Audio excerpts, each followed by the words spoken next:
tal? Bienvenidos a una nueva edición de Conversaciones con el Rock. Digámoslo así, que es como nuestra agenda académica en el museo. Llevamos acompañando nuestra exposición de la historia del rock en Medellín, lado A, una serie de conversaciones que nos han ayudado mucho a ir restaurando y reconstruyendo la historia de nuestro rock desde 1964. Para quienes vienen por primera vez, hemos traído aquí al pionero de Radio 15, que fue la primera emisora que puso música juvenil en los años 60. Hemos tenido aquí a bandas pioneras, artistas que estuvieron en Ancón, a Judas, tuvimos a Sobredosis. Nos vinimos con pioneros de la radio, por supuesto una prioridad para los artistas. Hemos entrado en los 80, todo el fenómeno de J&B Limitada, los conciertos, los especiales. Invitamos también al Punk Medallo para hacer todo un recorrido por su historia, y hoy estamos entre comillas cerrando este ciclo de la mejor manera. En lo personal me siento muy orgulloso de nuestros invitados especiales.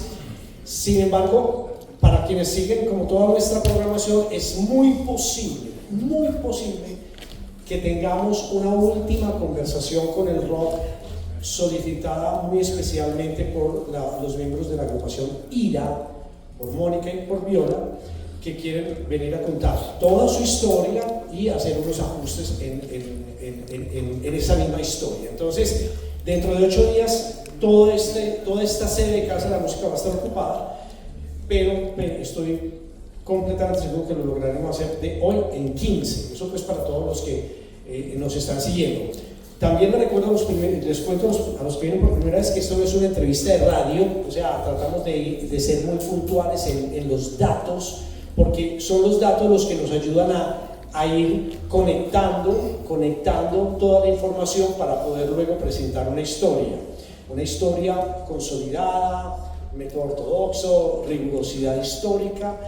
Tenemos presupuestado para el 2027 la publicación de 2 libros, uno del lado A y otro del lado B, que sería toda la música de nuestra historia desde 1991 hasta el 2024. Esa exposición, que es el lado B, la vamos a inaugurar el 5 de marzo del 2026, que es la segunda parte de la exposición que tenemos en este momento. Carlos. Perfecto, gracias Cal. Ahí me he puesto la actividad que ha tenido Museo Rock Medellín. Hoy estamos entonces con lo que es inicios del Metal Medallo, y como decía Cal acá perfectamente, la idea es que en las propias palabras de los protagonistas pues quede registrado todos estos datos. Y pues muchas gracias, ¿verdad? Porque seleccionar las personas, no tanto seleccionarlas, sino que puedan asistir a un conversatorio de estos, es el tiempo de ellos. Todos andamos en muchas ocupaciones, pero muchas gracias, ¿verdad?, por asistir. Enseguida ellos se van a presentar. Y pues el inicio del Metal Medallo, yo creo que eso nos lleva a recordar muchas épocas, porque no es solo el Metal Medallo en sí, sino que las décadas a veces hasta que van marcando cambios. Se vio en los 60s el hipismo, el psicodelismo, luego los 70s con el hard rock, heavy rock, los 80s llegamos a esta explosión del metal en todos sus géneros, y eso también empezó a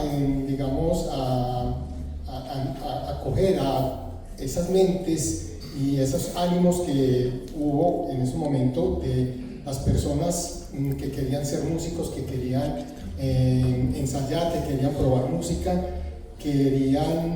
más bien tenían un entorno, ¿sí?, donde ellos había una receta casi para poder armar bandas, armar encuentros, generar parches, crear música y también actuar ante la rebelión y esas cosas que surgieron en la parte social y todo. Ese es un recorrido que vamos a hacer hoy a punto muy generalizado. Ya habrá el año entrante particularidades de lo que tenemos del Metal Medallo, pero hoy vamos a generalizar con una serie de temas que fueron seleccionados entre todos, y eso es lo que vamos a desarrollar entonces. Así que bienvenidos, ¿verdad?, a esto de inicios del Metal Medallo. Vamos a arrancar con un video y luego entramos a conversar con nuestros invitados.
Última cucharada que me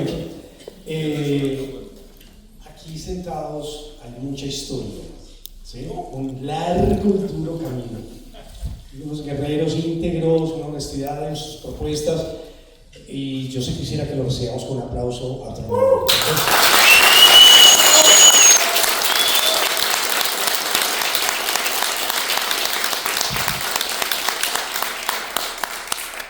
Bueno, el video se trató de presentar lo que eran esos inicios de esas primeras grabaciones. Entonces, ahí se ve la crudeza, ahí se ven las ganas, y qué bueno que eso es lo que vamos a empezar a digerir en este momento en esta conversación. Vamos primero pues con cada uno de ellos en su presentación para que quede registro acá en el Museo del Rock. Entonces, año de nacimiento, ciudad,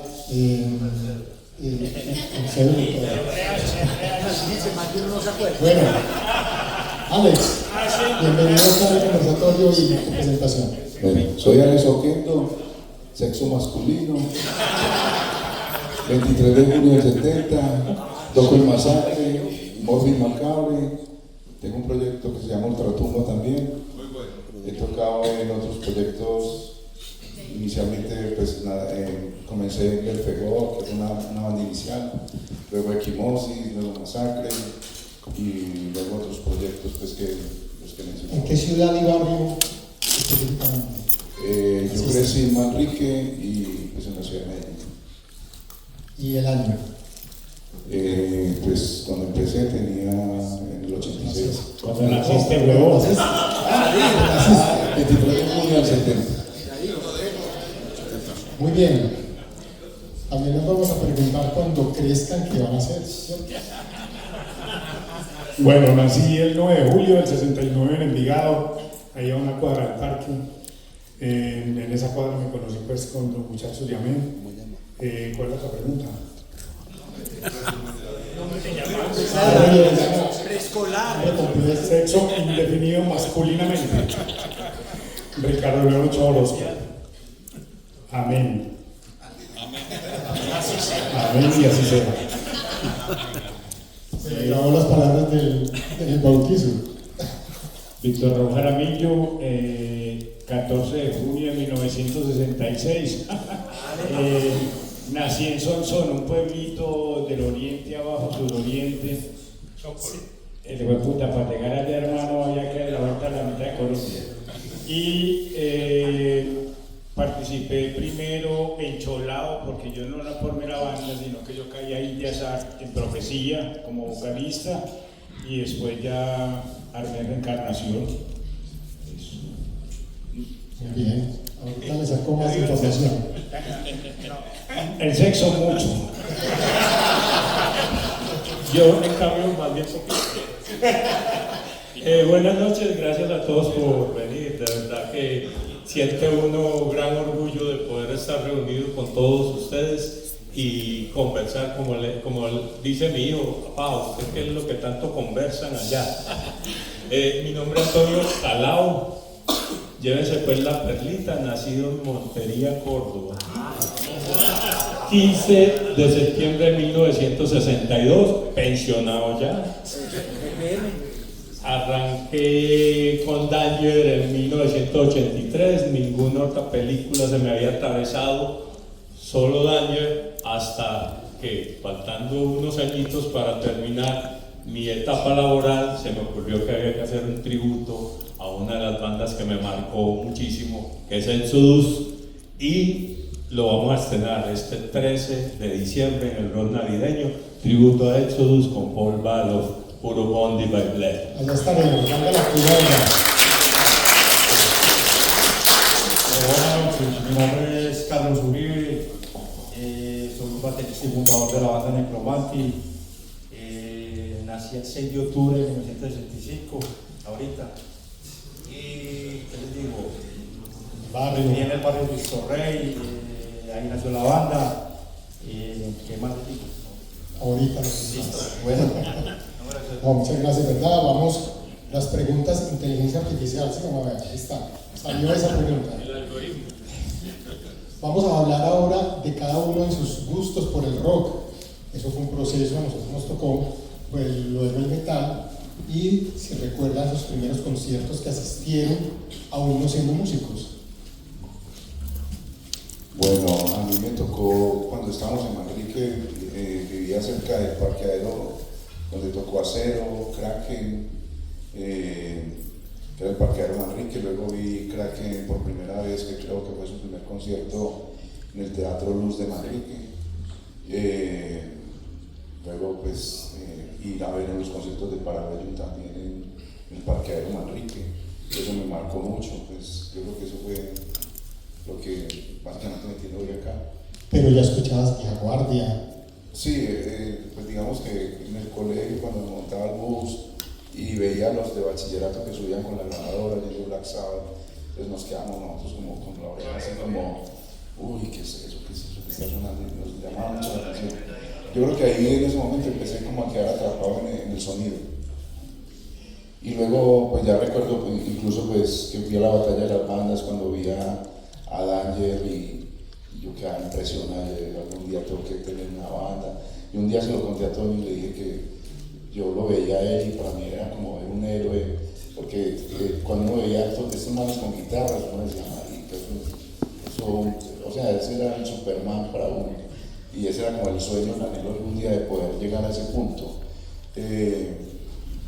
Digamos que se logró hasta más de lo que se pudo haber soñado. Pero antecitos de eso, porque ya hay digamos unos aires de ser músico, pero lo que te tocó como el rock, ¿qué te tocó? No, me tocó Black Sabbath, me tocó Led Zeppelin. Uno tiene marcado unas bandas enormes. Kiss, muchos Kiss, Kiss, claro. desde los 70, Grand Funk.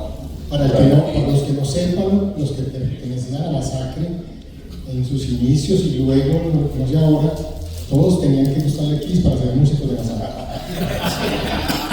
No, pero eso es una coincidencia, pero sí parecía que, pues si alguno como que medio dudaba, no, qué caspa. No le gusta Kiss, entonces como que si era como, y como Volmenta no era tan fan, entonces como que ejercía cierto peso ahí, como que tiene que gustarle Kiss. Éramos muy influenciados por esas bandas de los 70, básicamente, y yo crecí mucho con eso.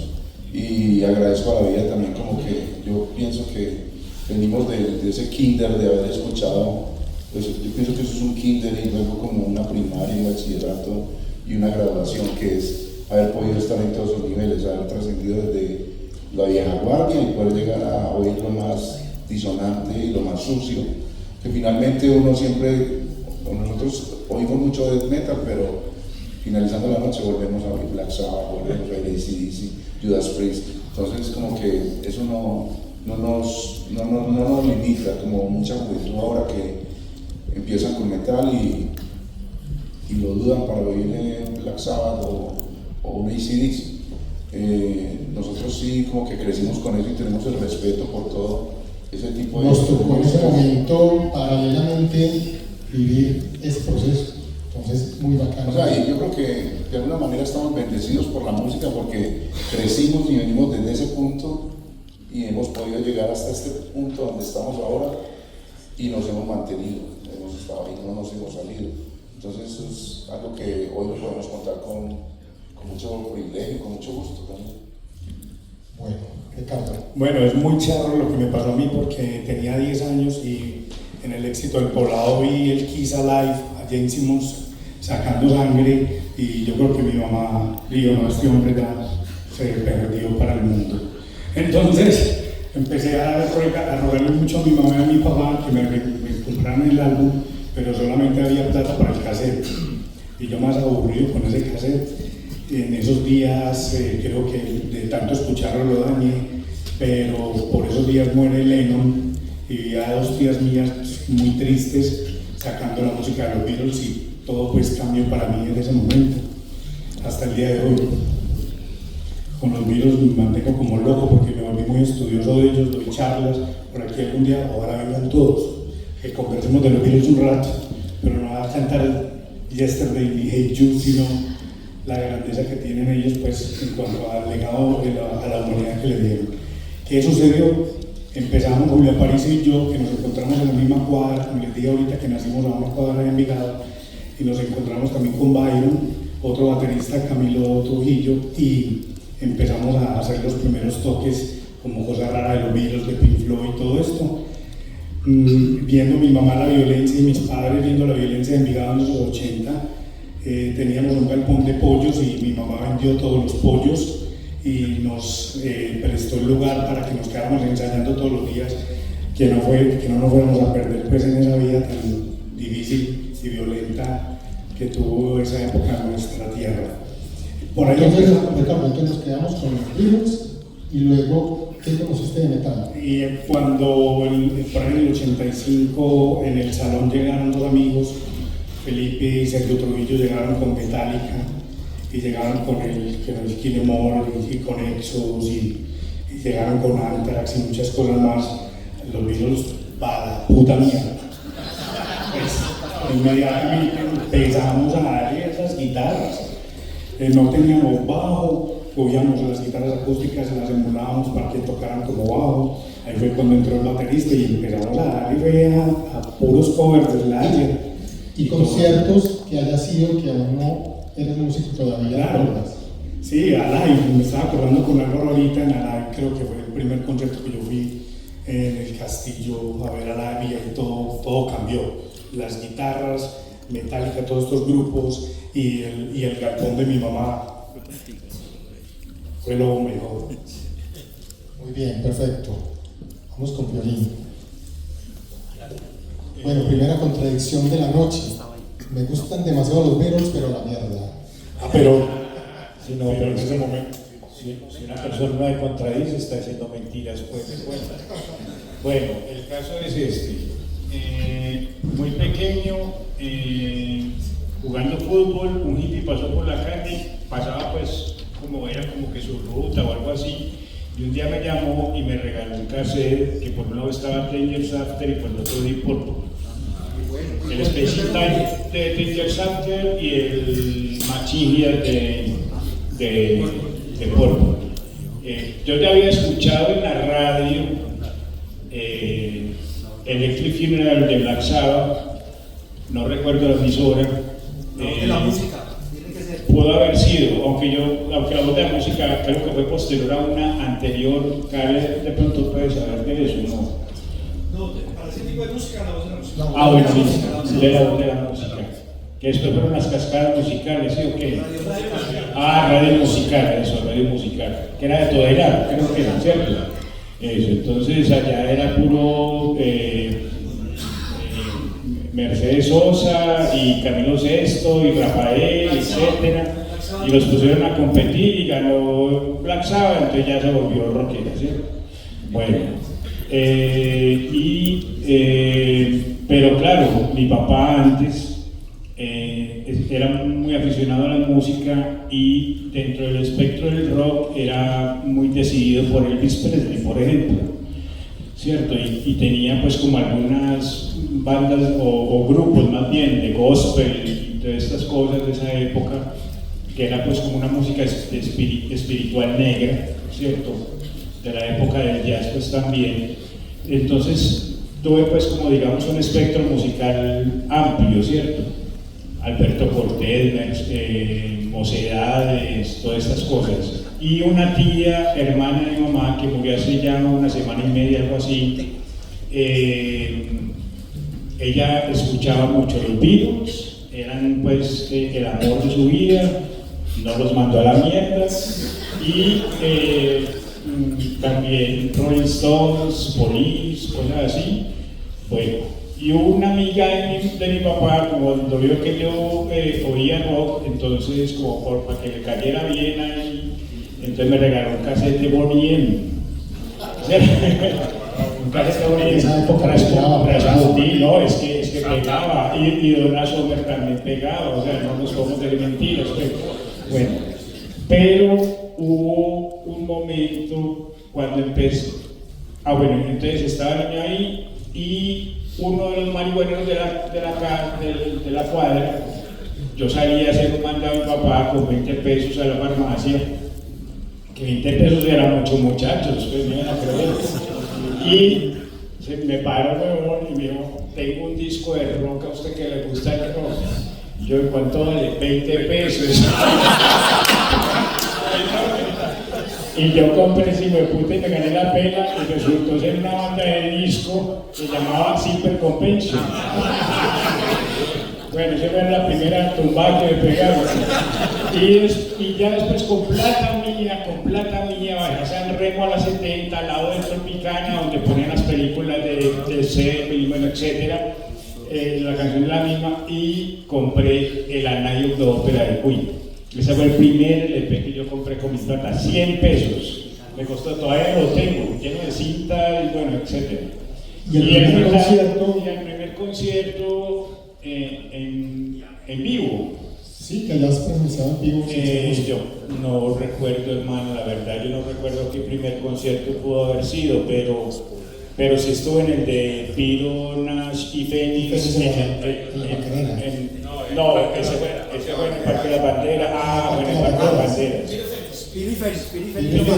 Pero hubo otro con Piro, Fénix, Nash En la Macarena. Ah, y entonces, ¿cuál fue el que estuvo en el Palacio de las Exposiciones? Musiesco Chip y Nash. y Piro. El Musiesco. Ese, a ese también fui. Perfecto. A la batalla de las bandas, y ahí ya sí se envenenó el pelado. Ahora Porque seguimos en eso. claro, ahí nosotros ya teníamos profecía, ya estaban en profecía, y ya escuchamos metal, ¿cierto? El Hammer, Venom, Battle, etcétera. Pero ya después de uno estar ahí presenciando a Parabellum, hermano, ahí ya no había vuelta de tuerca, era eso o no más. Eso es. Muy bien, Toñito. A ver, mi primer acercamiento al rock, otra joyita, Tobacco Road en Montería.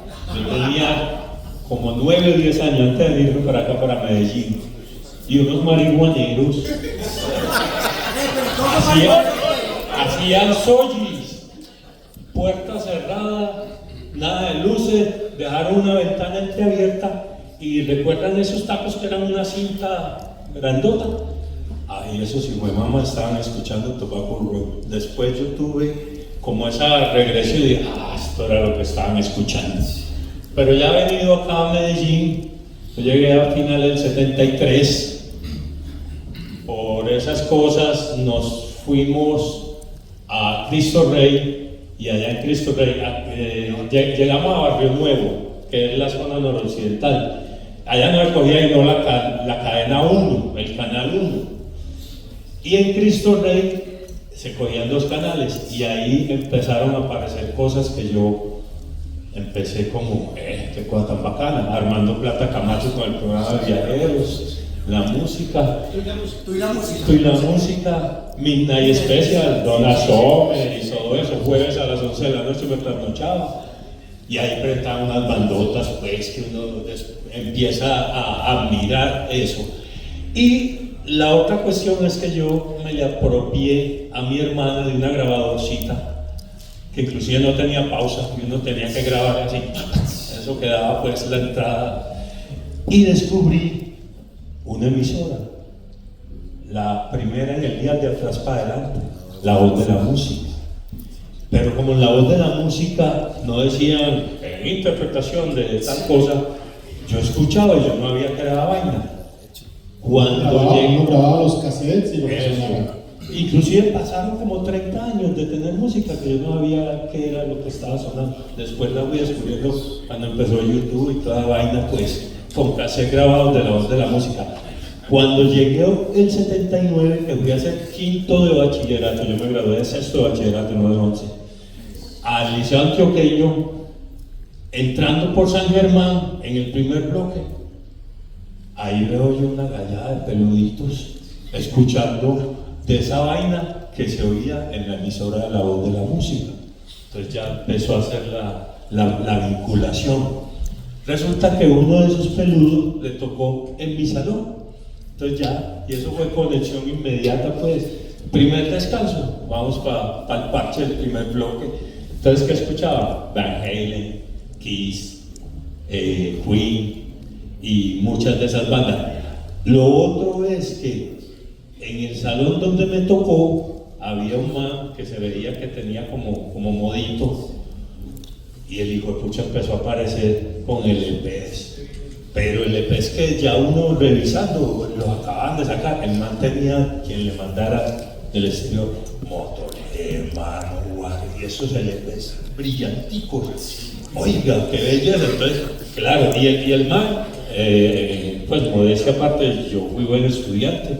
Entonces, el man era bueno también. Reñíamos en las calificaciones, pero por reñir en las calificaciones, eso lo dejamos de lado y nos unió, más bien fue la parte de la música. Y ya cuando yo me devolví de Cristo Rey acá a la zona noroccidental, que fue en el 80, no, eso ya estaba lleno de locos, marihuaneros también.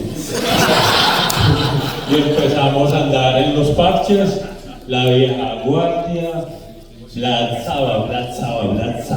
Y en concierto. Black Sabbath fue lo que nos inundó las venas de ese sabor diferente totalmente. Y nosotros empezamos a hacer bailes como hasta el 83 más o menos, 83, 84, y en los bailes empezaron a introducirlo porque nosotros como éramos los que poníamos la música y empezamos a escuchar y me llevaban, hey, ponete este tema, las Metal Masacre, güey, pucha, entonces por ahí empezó el veneno del metal. Y luego ya conocí a través de Hernán Slayer y Juan, el de Fertiliceria, que tenía un parche muy metalero, que era también muy influenciado por Jamel Co, no sé, aquí lo hemos mencionado también. Y ahí empezamos a escuchar Hellhammer, Celtic Frost, Poses y toda esa gallada, pues. Y primer concierto donde fuimos, al Parque de Banderas. Parque de Banderas. Fénix para mí me marcó, definitivamente. Y de ahí para allá, pues, de los primeros parches de metal que yo recuerde, pues, yo creo que lo hicimos nosotros. Pues, a los que asistimos. Pero esa era la... Para ver a otras bandas como Los Gladiato y una banda que de pronto pocos recuerdan y que fue gran influencia para nosotros, ahora que ya les mencionaba el debut de Kraken en el Luz de Mardica el 30 de septiembre. Kraken ese día le abrió a Opus. Muy bien, Toño. Muchos coincidimos con el Parque de Banderas, el primer concierto. Uf. Muy bien, Carlos. No, pues nosotros casualmente con el hermano que José, Checho, les probamos una grabadora a mi papá. Esas grabadoras de negro, que era el casé en la mitad y entonces nosotros escuchábamos en ese tiempo mucho a una emisora que tiraba de todo, un salpicón de lo que era soul, un poquito de Rochoa, una Sommer, cosas así. Entonces una tía se dio cuenta que nosotros escuchábamos eso, entonces como el marido trabajaba en Codiscos, mantenía más en Bogotá que aquí en Medellín, comenzó a pasarnos cosas así. Cuando la vuelta empezó fue en el colegio, que me tocó un peludo ahí al lado, me parecía Hahnemann, que te estaba preguntando ahora, narizón, y entonces, bueno, hicimos buenos compañeros, y le digo, ay, vos que escuchas, weón, que ese pelo que vamos, entonces así todo liso, y yo soy rockero, que bobo, y vos que escuchas, y yo no, Don Azome, ¿vos escuchas una caspada? Vea, un ingeniero le sacó de la Eso surgió el término caspa. ahí salió lo de caspa, sacó casi de lo que era de Purple y Black Sabbath. Y vea, y esto otro, mañana me los trae. Escucha, para que pille era lo que es bueno. Y ahí empezó la vuelta, empezó a escena, y yo también a dejarme crecer el cabello. Ya en la esquina se pasó Néstor y el enano, que eso mantenía era de Estados Unidos, traían pastas, pero que era vinilo. Y ellos se desenguesaban con nosotros con todo lo que era más estridente, y ahí empezó el término de las bestias. Es que mandémosle esto a las bestias, puro AC/DC, Cróculo, es que muy pesado para ellos. Desenguesémonos con estas bestias, y empezaron con eso, y como ya era más alto que la bestia mayor, y ahí me dejaron a mí con ese apodo que la bestia mayor, la bestia, con el pelo así largo, me cogieron de parce, bueno. Y ahí empezó la vuelta con Néstor, ya nos gustaba más música más pesada, entonces, yo con unos amigos le consigo, ya empezó a sacarnos el Slayer, lo que era Venom, a ellos les traían del exterior, y donde Néstor hacían unos parches brutales. Ese man cogía y ahí Cristo Rey, sacaba a la familia, voy a hacer un parche hoy, balsado, pilas entonces voz a voz, porque era teléfono de pulso, y voz a voz, y llamé a Toño, llamé a ese, y eso llegaban y sacaban los números, sacaban todo y nos parchaban, apagaban la luz y eso era, estrenábamos lo que llegara al exterior. Plasmatis, cuando yo el coquetado, eso fue tremendo, el de Venom. Fueron los parches. Es que eso era empezar de Venom, esa nos apagaba, las metas, ay, no me gusta, ¿qué es eso? Es un rito que cuando me llegan a los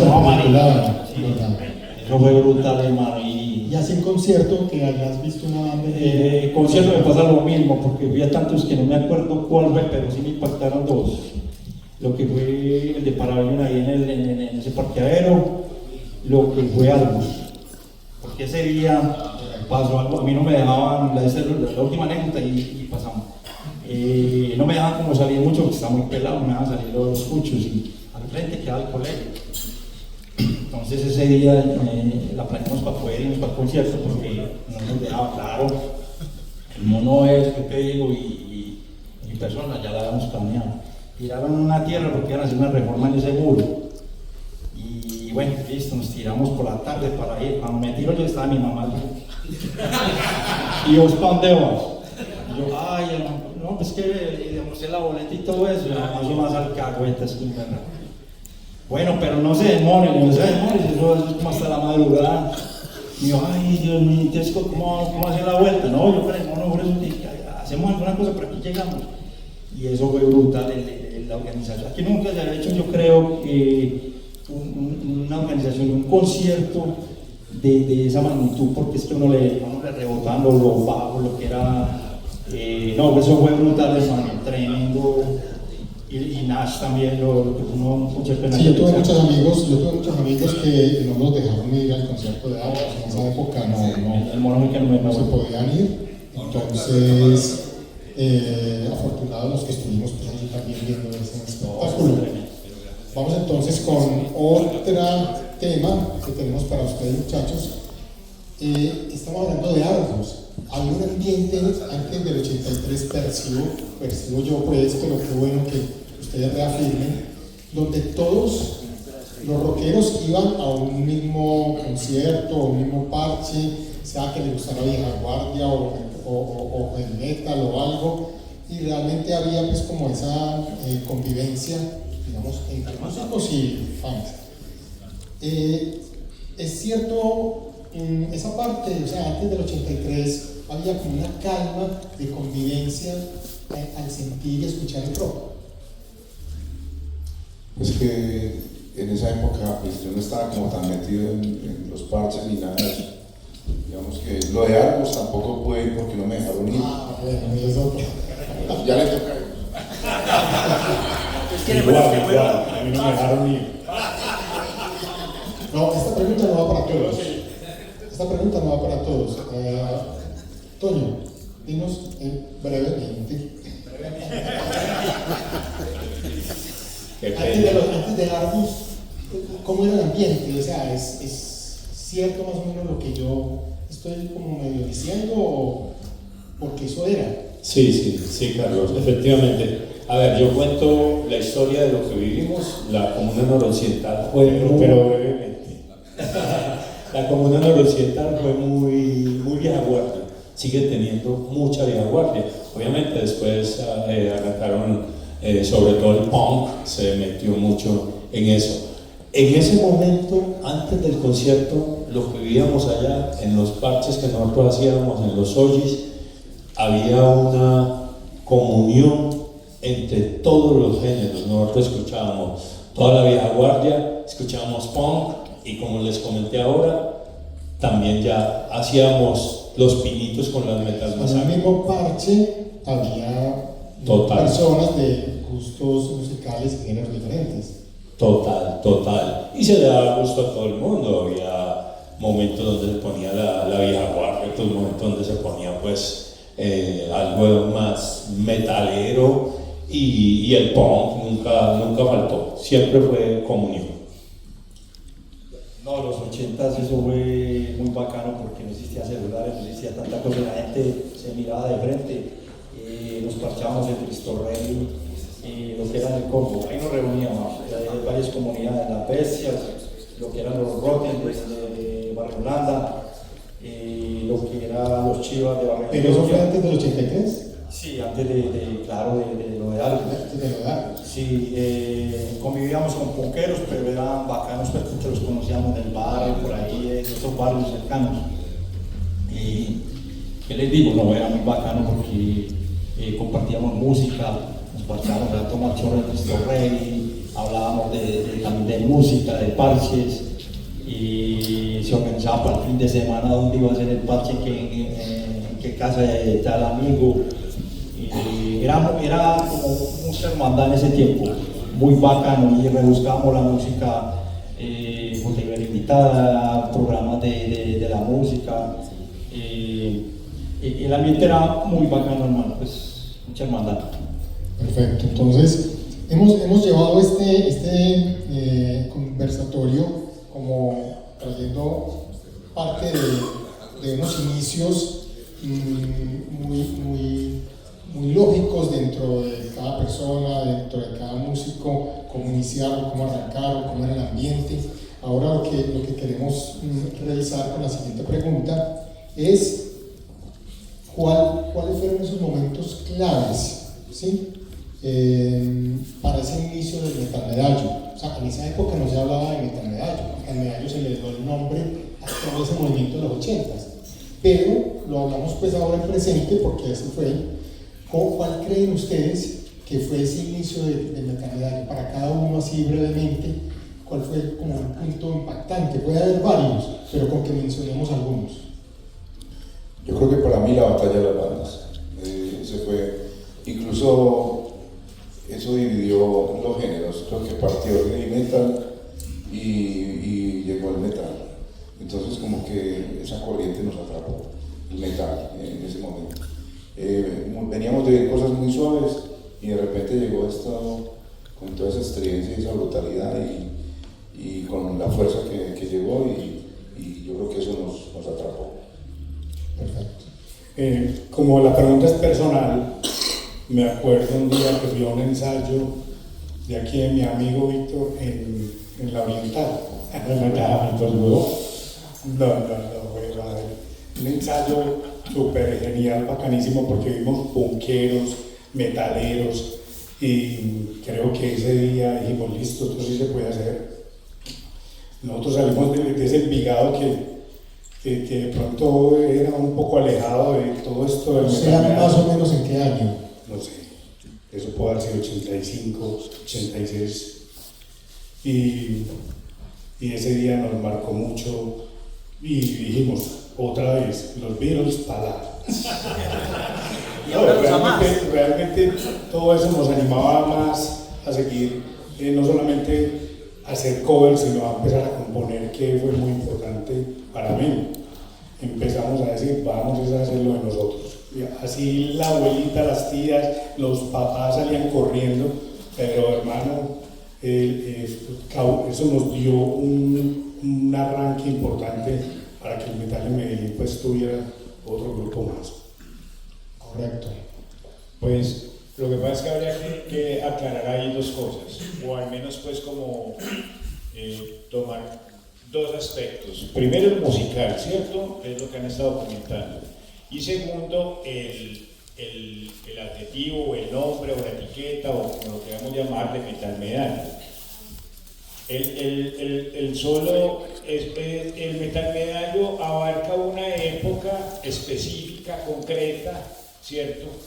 Pero también hay una noción ahí que es importante tener en cuenta, y era que las primeras producciones para Bello, Blasfemia, Némesis, Reencarnación, siempre poníamos metal hecho en Medellín. O sea, siempre poníamos metal nacional no, eso es posterior.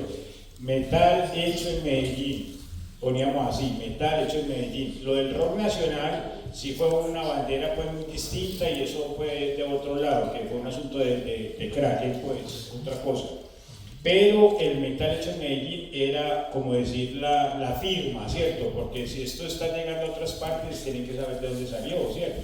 Entonces, metal hecho en Medellín, entonces como tipología, digamos, denominación, es metal hecho en Medellín. Y ahí salió ya después, que yo creo que el primero, no el primero, pero de lo primero que se vio como conciertos, así pues como, digamos, con esa nominación específica, fueron los que hicieron en el Porfirio de Baja Concierto, que es muy arriba, pero o sea, que digamos que hay un concierto específicamente con esa etiqueta, o sea, Metal Medallo, volumen 1, volumen 2, y ahí pasó mucha gente, ¿sí? No, pero es importante lo que dices, que como ese registro y una grabación dice metal hecho en Medellín, yo creo que esos son puntos claves de lo que se llamó luego Metal Medallo, porque Metal Medallo no solo es ultra metal.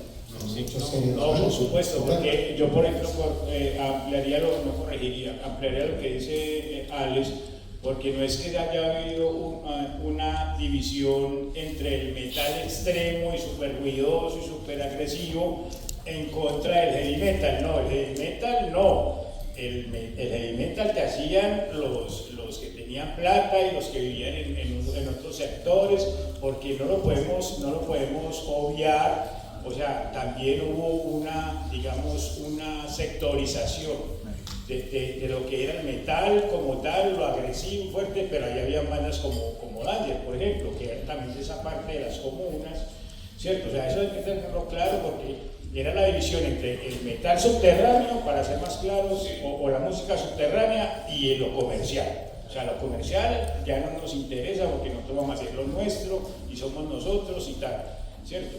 Que de todas maneras, me parece que eso es importante, fue digamos, como un cordón de seguridad que nosotros mismos nos impusimos, porque también estaba el asunto de la violencia tan hijueputa. O sea, la cosa estaba tan grave que teníamos que encerrarnos. Por eso el metal medallo o el metal también era un asunto tan endógeno, ¿cierto? O sea, todos con nosotros mismos, ¿cierto? Casi que crecimos deformes, pues, pero era como eso, ¿cierto? De estar tan pegados, ¿cierto? Todos con todos, y éramos realmente, y uno ya sabía quién era quién, o sea, había un concierto y llegaba todo el mundo y todo el mundo sabía quién era quién, y el que llegaba y nadie conocía a ese man, era para la mierda, ese man un casposo, un aparecido, ese man no le robamos música, este man quién lo trajo. Yo me acuerdo que en un concierto que hubo por aquí, por Robledo, el masacre con quién era, bueno, había un gordo ahí tirado en la entrada, termos, este hijo de puta de borracho dental y ¡pum! Todo el mundo le pegaba patadas y se iba para adentro del concierto, desde el piso, pues.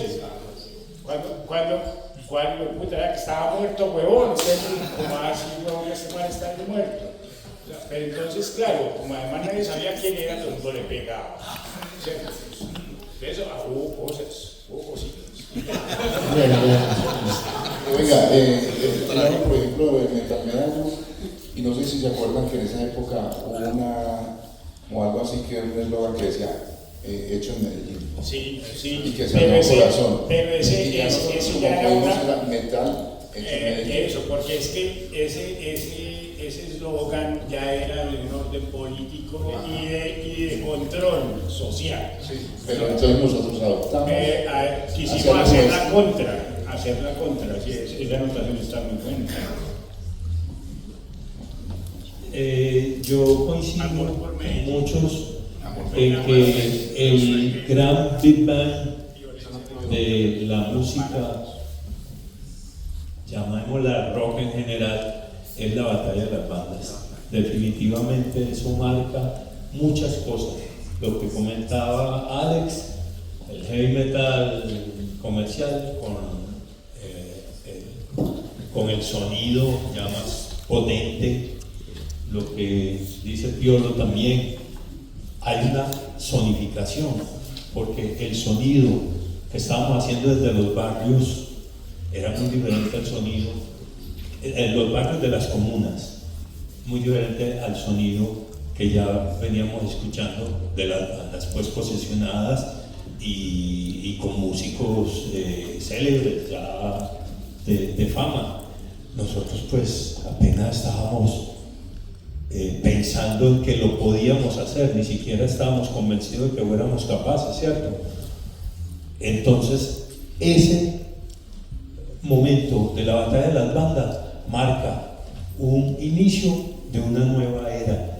Es totalmente la validación para quienes no teníamos la posibilidad de acceder a un estudio de grabación, a instrumentos, de hacerlo, que eso quizás es de las cosas más importantes que nos dio esto, la autogestión, y la autogestión a través de la hermandad, porque juntábamos el amplificador de Piedad, Fuerte y Miseria, del punk y del hardcore, con la batería hechiza que nosotros habíamos hecho, y entre todos hacíamos lo que pudimos hacer con lo poquito. Listo, Tony. Entonces, me parece que es importante ese punto. Estamos hablando de 1985, ¿sí? Entonces, ese punto es muy clave para esto de cómo inició este término metal medallo y casi que social o musical, pues estamos bien ahí esa parte. ¿Algún aporte ahí? Pues coincides en...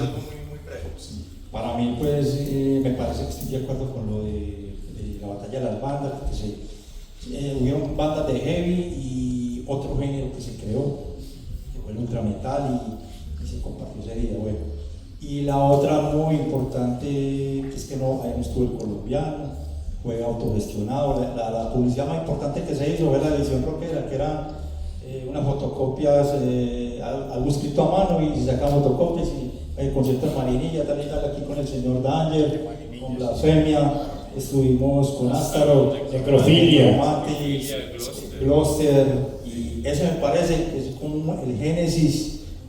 Después de Pero ese fue 2 años después, ese fue 87. 87, sí, 86. bueno, 87, 86, no sé. ¿Estás seguro? Sí, A mí me parece Bueno, 86. eso me parece muy importante porque se auto... Pero deja hablar, ¿no? No, pero bien, ese punto también. Entonces, sí, ya para terminar, muy importante porque es que lo hicimos con las uñas, se convocó mucha gente, se le hizo mucho por esa revistica y que fue un solo género. se fue un solo género que fue metal y se arrancó como con el metal, no estuvo el colombiano, no estuvo Semana, no hubo una, pero lo hicimos y si se ve adelante estamos en todo. Bueno, muchachos, ahora sí en la parte de cómo se iniciaron como músicos del metal y influencias ya hemos hablado en parte, pero cómo arrancaron como músicos, cómo les dio por decir ya no voy a escuchar solo rock y metal, sino que también voy a hacer rock o metal en este caso. Pues la decisión fue el sueño de tener una banda y realmente mi voz no daba para ser una voz de heavy metal, entonces empecé como con lo que básicamente estaba escuchando, que eran las bandas de la Metal Masacre, como dijo Toño, que eso marcó mucho también, y las bandas pioneras, Slayer, Bathory, entonces uno como que escuchaba ese sonido, esas voces y trataba como de ejecutarlas también, pero estamos en un proceso como de adolescencia en el que era muy difícil sacar esas voces así tan gruesas, tan brutales, entonces, pero le insistía hasta que lo logré, pues digamos que en mi caso personal, empecé ya como más seriamente fue con Equimosis, cuando hice mi primer concierto en Envigado, y luego ya cuando salí de Equimosis, que formé Masacre con Bull Metal, pues ya estábamos más enfocados en lo que queríamos, entonces ya la voz tenía, ya teníamos la línea correcta y lo que quería, y ya pues me enfoqué como toda la vida en hacer sobre todo 2 tipos de voces, que era el cultural y el gritón, y muy influenciado por Ramón, sobre todo de Parabellum, para hacer eso, porque siempre lo digo que fue como una de mis primeras inspiraciones, que también es bacano, no solo fue lo extranjero, sino también lo de acá, que de esa manera, como lo dije ahora, quedé tan impactado cuando vi Parabellum que yo dije, puta, hay que hacer una voz así, tengo que lograrlo. ¿Y se te ocurrió alguna vez un instrumento o de entrada te dijiste no? No, yo pasé por todo, quise ser baterista, quise ser guitarrista, bajista, hasta que le pegué a la voz y la voz fue la que me dio ese primer chance de poder hacer un concierto y luego ya de grabar un demo y ya luego de irme por todo el camino de desarrollar ese tipo de voz. Súper. Ricardo, ¿cómo fue? No, por no morir de la risa, el Kim Ramírez me daba clase en el galpón de mi mamá. Entonces muy contento, pues porque nosotros tocábamos, le tocó la transición pues de los Beatles y de Pink Floyd a los chillidos míos y saber que nosotros pues instrumentistas estábamos empezando a ser muy buenos, ensayábamos mucho, casi diario, perdíamos clases, perdíamos años. Entonces, pero uno ya con un ensayadero de esos tan hijo de puta, entonces mi papá y mi mamá decían, lo que sea, clases, plata, donde sea, para Elkin, para que le dé clases a este muchacho que va a ser el mejor vocalista del mundo. Cuando llega Elkin Ramírez y un momento a otro me ve cantando ¡Sala negra! ¡Negra! ¡Como una sala negra! Salió corriendo. Mi mamá le dijo, no, venga hombre, que ¿cuál es la pena este muchacho que no sé qué, el que no volvió. El que no volvió. La mía es parecida, pero ya la va a contar. Entonces yo dije, bueno, listo, entonces hasta ahí llegaron las clases, como un año perdidas. Y lo más importante fue que empezamos a hacer la música de nosotros, propia, y de un momento a otro empezamos a hacer ya los conciertos, que será otro punto. O sea, la vocalización y el bajo a la vez. Ah, claro, es Paul McCartney y este genio de Roche fueron mis, Jerry Lee fueron mis padres y mis profesores más grandes. Una tía me traía VHs de clases de bajo y con lo que sacábamos a punta de oído de estos dos grandes genios del bajo.